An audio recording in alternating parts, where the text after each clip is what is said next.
Ayan guys, ito na yung bahay namin dito sa Bulacan na hindi pa tapos. So ayan. Ito yung mga gamit namin galing from Makati. Ayan.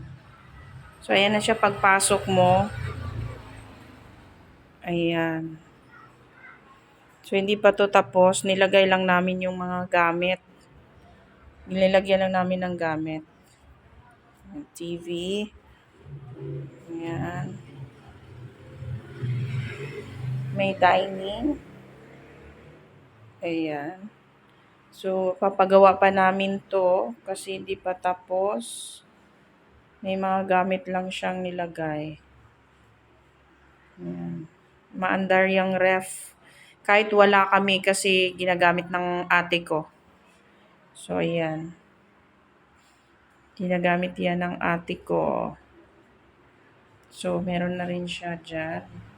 Oven. Magluluto. Pwede magluto dito. So, hindi pa tapos. Ayan yung CR namin. Ayan. Ayan CR. Ayan. Tapos, chandelier namin di pa nakabit. So, ayan siya.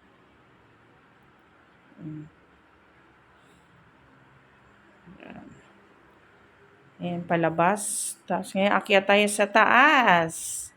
Hindi pa itouch tapos. Dinahan-dahan lang namin. So, ito yung second floor.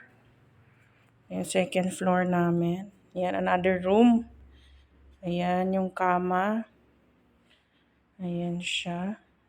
Naka-tiles na siya pero hindi pa namin pinagawa yung sa wall. Ayan. Ayan yung sa terrace. Ayan, may TV din dito. Ayan, malinis na siya guys. Actually. So, ito yung sa terrace namin. Ayan. Ayan ang terrace. Ayan.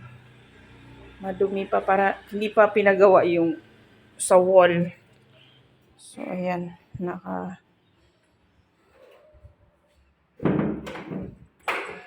Ayan. Walang nakatira dito guys. Dinadalaw-dalaw lang namin to. Tatapusin din namin to pagka may budget na. So, ayan yung another room to. So, ayan yung labahan din dyan.